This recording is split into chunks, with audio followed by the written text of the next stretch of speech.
What I want to do to start off today is we're going to take that same major scale that we were doing before.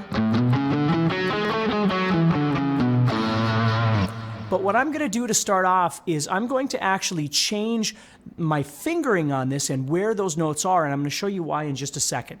Okay, so let's take those notes, and if we look, I'm playing the notes. I'm in A major here, so I'm playing A, B, C sharp, D, E, F sharp, G sharp, and then A. And again, if you don't know those notes, it's perfectly fine. Just look at what I'm playing. Okay, and what I'm going to do is I'm going to convert this into what we call a spread fingering, and I'm going to show you why in just a second here. So I'm going to play those exact same notes, but it's going to look like this.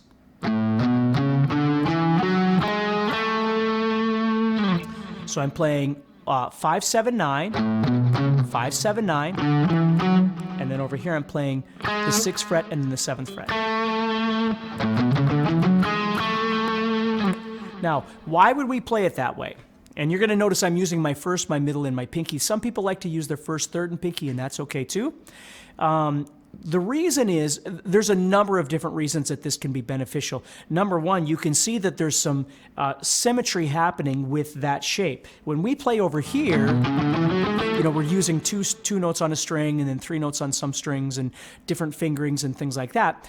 And when we play it like this, there's a symmetrical idea that starts happening. And later on in your playing, if you're not familiar with this, that could become very, very beneficial, especially if you want to learn to play faster and things like that. But the reason I'm doing it today is because what I want you to see is how we can actually visualize all of our notes sitting right here. 1, 2, 3, 4, 5, 6, 7, 1. So it makes it very easy to visualize. Like if I wanted to go to my 6th note, I could just visualize it's right there, or my 5th, or my 4th, or my 3rd, or my 2nd. I can see them all laying out right in front of me. Okay, so the proper names for these intervals would be the root, the major 2nd, the major 3rd, perfect 4th, perfect 5th, major 6th, and major 7th. That's what we're playing right now, okay? Now, what I want to show you today is, and again, if you don't know anything about modes, don't get stressed out. I just want to show you these things so you kind of understand what this is.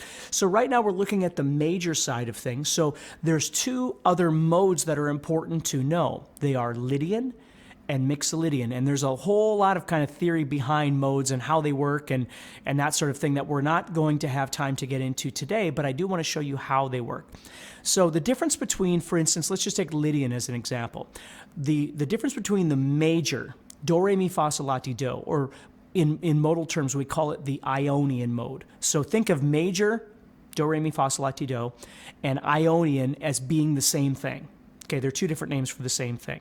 They both give you do, re, mi, fa, sol, la, ti, do. Okay? When we talk about Lydian, Lydian is also a major scale or a major mode, but it's a little bit different. The Lydian has what we call a sharp 4 or a raised 4th degree. And since we've laid this out like this, it's going to be really easy to see this. So instead of playing 1, 2, 3, 4, 5, 6, 7, 1, we're going to play 1, 2, 3, 4. We're going to raise that 4th degree up.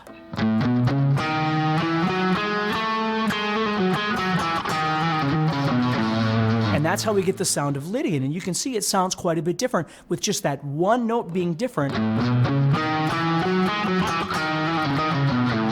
Now, please, again, understand that when we're talking about modes, there's a chordal element that changes. There's all kinds of different things that are different, but I want to keep this nice and easy and just kind of explain to you the simple differences between these if we were just looking at this from a scale perspective, okay? So major looks like this, Ionian. Lydian, we're going to raise that 4th.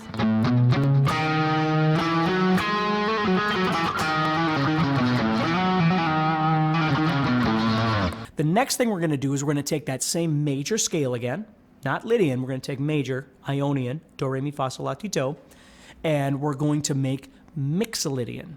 Now, Mixolydian is the major scale, but we lower the 7th degree. Okay, so instead of playing a major 7th, we play what we call a minor 7th. okay?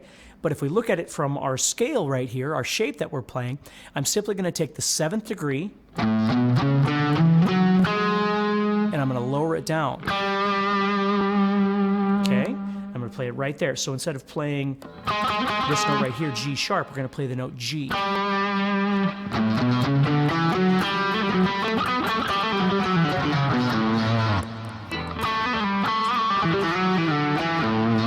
Okay? And we're going to get Mixolydian by doing that. So very simple ideas. Now you can understand that what we've just changed for Lydian and Mixolydian was the 4th and the 7th degrees.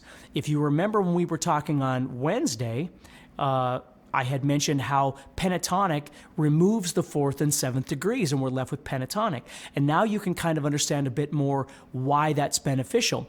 If you don't know your scales and your modes and all that kind of stuff, when we remove the 4th and the 7th degrees, we're left with this skeleton like we talked about last time. And that skeleton is the pentatonic scale.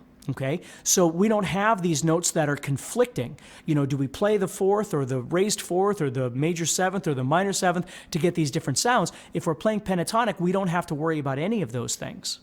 Okay, so that's, again, why I always refer to the pentatonic as being more of a skeleton of a scale, because you're leaving those notes out. Now, in leaving those notes out, we're leaving out these crucial color tones that are defining whether it sounds like major or Lydian or Mixolydian, you see? So we can see why we'd want to bring them back in as well. So if that kind of helps you, so there's our Mixolydian. Lydian, with that raised 4th. And then, of course, the standard, which is the major.